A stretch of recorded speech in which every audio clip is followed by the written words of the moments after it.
ശസ്ത്രക്രിയയ്ക്ക് ശേഷം കത്രിക കുടുങ്ങി വയറ്റിൽ കത്രികയുമായി ജീവിച്ച ഉഷ യുടെ ശസ്ത്രക്രിയ നാളെയാണ്. CT സ്കാൻ പൂർത്തിയായിട്ടുണ്ട്. CT റിപ്പോർട്ട് പരിശോധിക്കാൻ വൈകിട്ട് മെഡിക്കൽ ബോർഡ് യോഗം ചേരും എന്ന വിവരം വരുന്നു. അത് അമൃത ഹോസ്പിറ്റലിൽ നിന്ന് വരുന്ന വിവരമാണ്.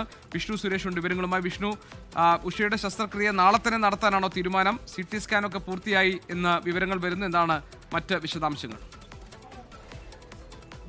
ഉഷയുടെ CT സ്കാൻ പൂർത്തിയായി. ഇന്ന് വൈകിട്ടോടുകൂടി തന്നെ ആ CT സ്കാൻ അനലൈസ് ചെയ്യുന്നതിന് വേണ്ടിയിട്ട് മെഡിക്കൽ ബോർഡ് ചേരും. ശസ്ത്രക്രിയ നാളെയോടെ നടക്കും എന്നുള്ളതാണ് ഇപ്പോൾ ആശുപത്രി PRO ഔദ്യോഗികമായി അറിയിച്ചിട്ടുള്ളത്. ഇന്ന് രാവിലെ 11 മണിയോടുകൂടിയാണ് CT സ്കാൻ ആരംഭിച്ചത്. ഇപ്പോൾ പൂർത്തിയായിട്ടുണ്ട്. CT സ്കാൻ അതിന്റെ റിപ്പോർട്ട് പരിശോധിച്ച കത്രികയുടെ പൊസിഷൻ മനസ്സിലാക്കേണ്ടതുണ്ട്. അതിനുശേഷം ആരെല്ലാം ഈ സർജറിയിൽ പങ്കെടുക്കണമെന്ന കാര്യത്തിലൊക്കെ ഒരു തീരുമാനമുണ്ടാകും. വൈകിട്ട് മെഡിക്കൽ ബോർഡ് ചേർന്നായിരിക്കും അക്കാര്യത്തിൽ ഒരു തീരുമാനം എടുക്കുക. അതിനുശേഷം നാളെയോടുകൂടി ശസ്ത്രക്രിയ പൂർത്തിയാക്കും. നാളെ നടക്കും എന്നുള്ളതാണ് ലഭ്യമാകുന്ന വിവരം. അത്ര കോംപ്ലിക്കേറ്റഡ് ആയ ഒരു ശസ്ത്രക്രിയയുടെ ആവശ്യമില്ല എന്നാണ് ഇപ്പോൾ ആശുപത്രിയിൽ നിന്ന് ലഭ്യമാകുന്ന വിവരം.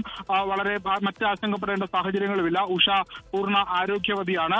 അതുകൊണ്ട് അടിയന്തര സ്വഭാവത്തിൽ ഒരു ശസ്ത്രക്രിയയിലേക്ക് പോകേണ്ടതില്ല.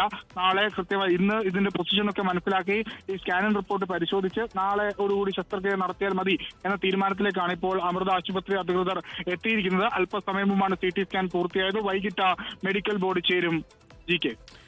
ശരി, വിഷ്ണു സുരേഷാണ് വിവരങ്ങൾ നൽകിയത്. ലോകത്തെവിടെയായാലും ഏത് സമയത്തും 24 വാർത്തകളും ഓഗ്മെന്റഡ് റിയാലിറ്റി പാക്കേജുകളും എക്സ്പ്ലെയിനറുകളും വിശദമായി കാണാൻ ഞങ്ങളുടെ YouTube ചാനൽ നിങ്ങൾക്ക് സബ്സ്ക്രൈബ് ചെയ്യാം.